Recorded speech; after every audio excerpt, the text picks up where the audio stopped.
लग्नानंतर 4 मुली झाल्यानं पतीनं पत्नीला बेदम झोडपून मुलींसह घराबाहेर काढण्याचा संतापजनक प्रकार यवतमाळच्या पुसद तालुक्यामधल्या वडद गावात घडलाय। ज्ञानेश्वर मदन राठोड असं या क्रूर पतीचं नाव आहे। मुलगाच हवा म्हणून तो पत्नी कविताला वारंवार छळत होता। रामनगर दिग्रस इथे राहणाऱ्या कविताचा वडदमधल्या ज्ञानेश्वर राठोड बरोबर 2008 साली विवाह झाला होता। लग्नानंतर ह्या दाम्पत्याला 4 मुली झाल्या। मुलगा होत का नाही म्हणून ज्ञानेश्वर कविताचा छळ करायला लागला। तिला घराबाहेर काढून माहेरून पैसे आणण्याचा तगादा देखील त्याने लावला होता। अखेर तंटामुक्ती अध्यक्ष आणि नातेवाईकांच्या मध्यस्थीने 4 मुलींसह कविता परत सासरी नांदायला आली। मात्र मुलगा का होत नाही असा सवाल करत पती आणि सासरच्या मंडळींनी तिला मारझोड करून सगळ्यांसमोर घराबाहेर काढलं। या प्रकरणी पोलिसांनी तिच्या पतीविरोधात गुन्हा दाखल केला आहे। आणि एकूणच आपण ह्या संदर्भात अधिक माहिती घेणार आहोत आमचे प्रतिनिधी श्रीकांत राऊत यांच्याकडून। श्रीकांत, आपण ही दृश्य बघतोय, अतिशय धक्कादायक आणि खळबळजनक अशी दृश्य आहे। मुलगा होत नाही ह्या एकमेव कारणावरून पतीनं आपल्या मुलींसह पत्नीला देखील बाहेर काढलेला आहे। पतीवर गुन्हा दाखल झालाय, मात्र तिच्या सासरच्यांच्या इतर मंडळींवरती गुन्हा दाखल झालाय का आणि काय सांगाल या एकूणच घटनेबद्दल? मधुरा, अतिशय संतापजनक ही घटना आहे। पुसदच्या वडदमध्ये हा प्रकार उघडकीस आलेला आहे। महिलेचे नातेवाईक, विवाहित महिलेचे नातेवाईक आणि तंटामुक्ती अध्यक्ष आणि समस्त गावकऱ्यांसमक्ष या निर्दयी पतीने पत्नीला क्रूरतेने मारहाण केली। तिच्या 4ही मुलींना, या दोघांच्याही 4ही मुलींना त्यांनी घराबाहेर काढून धक्काबुक्की करून मारझोड केलेली आहे। आणि हा संतापजनक प्रकार घडल्यानंतर महिलेने पोलीस ठाण्याला तक्रार दिल्यानंतर पती आणि तिच्या सासरच्या विरुद्ध गुन्हा दाखल झालाय। परंतु मुलगा मुलगी एक समान जेव्हा सरकार, शासन, प्रशासन आपापल्या परीने दावे करतायत, मुलगा मुलगी एक समान हा नारा गावोगावी पोहोचवत आहेत, परंतु अशा परिस्थितीमध्ये हे दोन्ही कुटुंब एकत्र, हे दोन्ही दाम्पत्य एकत्र आणले पाहिजेत। या मुलाच्या हव्यासापोटी 4 मुली झाल्यामुळे त्यांना मारझोड करणे, या संपूर्ण प्रकाराबद्दल संताप व्यक्त होत आहे। बरोबर आहे, अर्थातच हा संतापजनक असाच प्रकार आहे। मात्र एकूणच आपण बघितलं तर ही राक्षसी हा जो काही प्रकार आहे तो कधी थांबणार, ही वृत्ती कधी बंद होणार, हाच खरा प्रश्न आता संतापलेले इतरही नागरिक, त्याचबरोबर इतर राज्यातले रहिवासी देखील विचारणार आहेत। एकूणच तिथल्या स्थानिकांची काय प्रतिक्रिया मिळते, काय नेमकं म्हणणं आहे, काय सांगाल? तिथले त्यांचे सासरच्या मंडळींचं नेमकं म्हणणं काय एकूणच? मधुरा, 2008 साली कविता आणि ज्ञानेश्वर या दोघांचा विवाह झाला होता। त्यानंतर त्यांच्या संसारवेलीवर 4 मुलींनी जन्म घेतला, परंतु मुलगी नको, मला मुलगा हवा असं म्हणत ज्ञानेश्वर वारंवार कविताचा छळ करायचा। याबाबत तिच्या माहेरच्यांकडून, गावकऱ्यांकडून तक्रारी पोलीस स्टेशनला यापूर्वी देखील दाखल झाल्या होत्या। सोबतच पैशांची मागणी देखील हा निर्दयी पती कविताकडे करत होता।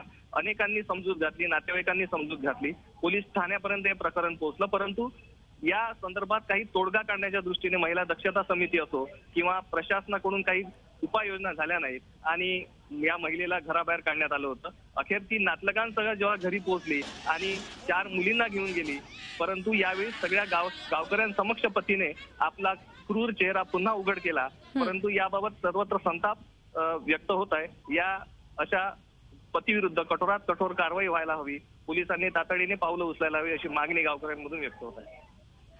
अर्थातच तुम्ही आमच्या सोबत फोन लाईन वरून असेच उपस्थित राहा। आपल्या सोबत या महिलेचा भाऊ आहे फोन लाईन वरून, त्याच्याशी आपण थेट चर्चा करूया। खरं तर ही फार निंदाजनक आणि संतापजनक गोष्ट आहे। एकूणच तुमच्या बहिणीचं ह्या पुन्हा एकदा ती सासरी नांदायला गेलेली आहे, यावरती तुमचं काय म्हणणं आहे आणि खरोखर किती त्रास होत होता तुमच्या बहिणीला, काय सांगाल?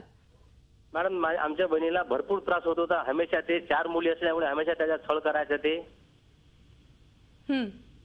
आणि त्यांना हमेशा बेदन मारहाण करते आणि त्यांना जेवण बरोबर देत नाही। 10 बाय 10च्या रूम मध्ये त्याला हमेशा बंद करून ठेवायचं ते। अमोलजी, ह्या आधी देखील तुम्ही तक्रार केली होती का ह्या पतीविरोधात? हो मॅडम, 2012 मध्ये पण तक्रार केली होती, तर काही लोकांच्या मध्यस्थीने आम्ही त्यांना वापस वाटी लावून टाकलं। स्टॅम्पवर लिहून आहे आमचं ते प्रकरण। सध्या तुमची बहीण कुठे आहे आणि सध्या त्यांची मनस्थिती कशी आहे? सध्या त्यांची मनस्थिती बेहद खराब आहे मॅडम. त्याची एक पोरगी अजून तिथंच आहे त्यांच्या समजा माहेर यांच्याच घरी आहे, त्यांच्या पतीजवळ आहे पोरगी त्यांची. आणि 3 मुली त्याच्यासोबत रामनगर इथे आहे. सध्या त्या मुलीला तो माणूस एकदम याचा खालच्या लेवल उचलला, त्याला मारू शकते त्या लहान मुलीला ते. त्याच्यामुळे त्याला भीतीचं वातावरण हे आहे मॅडम सध्या.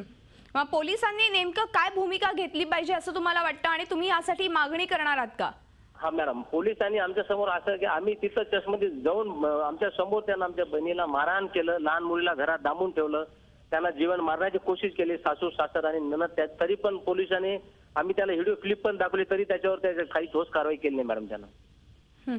खरं तर कारवाई कठोरात कठोर व्हायला पाहिजे आणि आपण ही दृश्य बघितल्यावरती अतिशय संताप येण्यासारखीच ही गोष्ट आहे. आणि ह्या आधी देखील अशा घटना वारंवार घडतच आल्या आहेत. मात्र 4 मुली होऊन आपल्या पत्नीला मुलगा का होत नाही हा एकमेव सवाल आहे का? इतरही काही ह्यामागची कारणं आहेत, काही कळू शकेल का?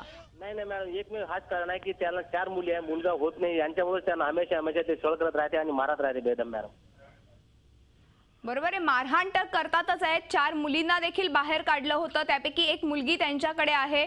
एकूणच सध्याची मनस्थिती तर तुमच्या बहिणीची फारच वाईट असेल. मात्र तिला धीर देण्यासाठी तुम्ही काय सांगाल? हिंमत देत राहतो की बा तुम्ही काही टेन्शन घेऊ नका बा, हमेशा आम्ही तुमच्यासोबत पाठीशी आहोत आणि आम्हाला न्याय भेटेल अशी आमची अपेक्षा आहे मॅडम. अमोलजी धन्यवाद. एकूणच ह्या चर्चेबद्दल फारच दुःखद आणि धक्कादायक अशी घटना खरं तर घडलेली आहे तुमच्या घरात. आपण पुन्हा एकदा आमचे प्रतिनिधी श्रीकांत राऊत यांच्याकडे जाणार आहोत. श्रीकांत, आपण त्यांच्या भावाची प्रतिक्रिया ऐकली. एकूणच भावाने सगळी माहिती सांगितली आपल्याला ह्या संदर्भात. ह्यापूर्वी देखील पोलीस स्टेशनमध्ये एकूणच या पतीविरोधात तक्रारी दाखल केल्या होत्या, मात्र पोलिसांनी कुठली ठोस कारवाई केली नाही. पोलीस देखील कुठेतरी हलगर्जीपणा करतायत का ह्या एकूणच घटनेवरनं? नक्कीच मधुरा, एकंदर प्रकरण जर आपण बघितलं 2008 नंतर विवाह झाल्यानंतर 2012 सालापासून ह्या तक्रारी पोलिसांच्या रजिस्टरवर दाखल झालेल्या आहेत, परंतु पोलिसांनी काही पाऊल उचललं नाही. पोलीस विभागाकडे महिला दक्षता समिती असते. असे जे कुटुंब ज्या 2 दाम्पत्यामध्ये काही विवाद झाला असेल त्यामध्ये समेट घडवून आणण्यासाठी पोलीस प्रयत्न करू शकतात, परंतु असा कुठलाही प्रयत्न पोलिसांकडून झाल्याचं दिसून येत नाही. आणि सासरची जी मंडळी आहे ही जे त्रास देत आहेत, तर कविताचं म्हणणं देखील हेच आहे, तिच्या माहेरच्यांचं म्हणणं हेच आहे की या दोघांमध्ये किंवा त्यांच्यावर त्यांना तुरुंगातच डांबलं पाहिजे असं नव्हे, परंतु हे दाम्पत्य परत संसार त्यांनी चांगल्या पद्धतीने करावा, एकत्र चांगल्या पद्धतीने नांदलं पाहिजे. कारण की त्यांच्या संसारविलीवर 4 मुली आहेत. या मुलींचा सांभाळ त्यांना करायचा आहे. आई वडील आणि हे 4 मुली एकत्र पद्धतीने चांगल्या पद्धतीने नांदले पाहिजे अशी अपेक्षा कविता आणि तिच्या माहेरच्यांची आहे.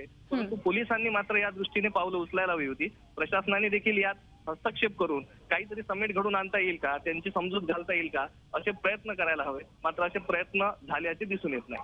बरोबर आहे, असे प्रयत्न झाल्याचं दिसून येत नाहीये. म्हणूनच अशा प्रकारच्या घटना आज आपण बघतोय की अनेक ठिकाणी राज्यात घडत असतात. त्याचबरोबर देशभरातल्या छोट्या छोट्या गावांमध्ये अशा घटना घडत असतात. अजूनही राक्षसी वृत्ती आहे. मुलींना आणि मुलांना समान न्याय द्यावा असं खरं तर बोललं जातं, मात्र कुठेच या संदर्भात पावलं उचलताना दिसत नसल्याचं समजतंय. श्रीकांत, धन्यवाद एकूणच या चर्चेबद्दल आणि माहितीबद्दल. आपल्या सोबत आहेत शिवसेनेच्या नीलम गोरे. आपण त्यांच्याशी संपर्क साधला. नीलमताई, आपण ही जर दृश्य बघितली तर अतिशय संतापजनक अशी दृश्य आहेत. पती आपल्या पत्नीला मारहाण करतोय. खरं तर आपण बघतोय की ही राक्षसी वृत्ती आहे आणि ह्याला कुठेतरी येतात जाब किंवा चाप बसायलाच पाहिजे. काय म्हणाल? अत्यंत दुःखद आणखीन संतापजनक घटना आहे. सातत्याने हा समाजातला दुजाभाव जो आहे तो उग्र स्वरूप धारण करतोय. आणि यवतमाळ जिल्ह्याचे पालकमंत्री नामदार संजय राठोड यांच्याशी पण या संदर्भामध्ये मी बोललेली आहे. आणि यवतमाळ जिल्हा परिषदेमध्ये सुद्धा या कुटुंबाला मदत करण्यासाठी तिथल्या महिला बालविकास समिती आणि आज खरं महिलांना आरक्षण मिळाले सगळीकडे जिल्हा परिषदेच्या अध्यक्ष किंवा उपाध्यक्ष बहुतेक ठिकाणी स्त्री आहेत. अशा वेळेला त्यांनी स्वतःहून या गोष्टींची दखल घेतली पाहिजे. त्या महिलेला मानसिक आधार दिला पाहिजे की तिची याच्यात काहीच खरं म्हटलं तिच्या हातातली गोष्ट नाहीये. आणि अशा लोकांना जेव्हा आपण शिक्षा करतो त्यावेळेला प्रश्न असा तयार होतो की त्या मुलींना आणि त्या पत्नीलाच अप्रत्यक्ष शिक्षा होते.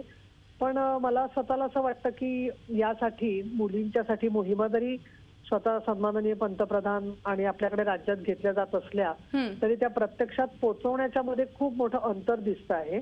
आणि म्हणून पालकमंत्र्यांना स्वतःला ही घटना माहिती असली तरी माझं स्थानिक सामाजिक संघटना आणि जिल्हा परिषदेचे सीईओ, जिल्हा परिषदेचे अध्यक्ष, त्याच्यानंतर ते राठोड म्हटल्यावर बहुतेक ती मागासवर्गीय समाजाची महिला, एवढ्या यंत्रणा आहेत, त्यांनी ताबडतोब दखल घेऊन या कुटुंबांच्या पाठीमागे उभं राहिलं पाहिजे. आणि वाहिन्या या गोष्टीला फार प्रसिद्धी देत आहेत, त्याच्यामुळे खूप चांगलं होत आहे की निदान समाजासमोर गंभीरपणे याची दखल घेतली जाते. बरोबर नीलमताई, गंभीरपणे खरं तर दखल घेण्याची आता गरज उद्भवली आहे. भावना गवळी देखील खरं तर तुमच्या सोबत असतात आणि तुम्ही त्यांच्या मदतीने त्या ठिकाणी त्या पतीवरती नेमक्या काय कारवाई करू शकणार आहात?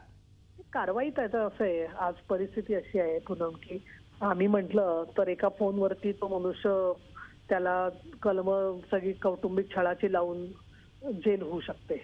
पण शेवटी असं असतं की ही कलम लावत असताना तिचं म्हणणं काय आहे, पत्नीचं, मुलांचं काय परिस्थिती आहे, त्या माणसाला शिक्षा झाल्यावरती यांना त्याच्यामुळे जर का जीवाला धोका असेल तर शिक्षेसाठीच पुढची प्रोसेस करावी लागते.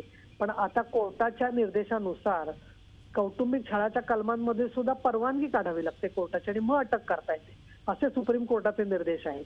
आणि म्हणून मी असं म्हणेन की कायद्याच्या चौकटीमध्ये जे जास्तीत जास्त करता येत असेल ते यवतमाळच्या जिल्हा पोलीस अधीक्षकांनी करावं, त्यासाठी मी स्वतः लक्ष घालीन. पण त्या महिलेशी बोलून तिची मानसिकता आणि तिची इच्छा आपण पण दाबू न शकता त्याच्यामध्ये कशा प्रकारे तिला सुरक्षित आणि सन्मानाने जीवन जगता येईल ही आपली पहिली प्रायोरिटी असली पाहिजे असं मला वाटतं. बरोबर.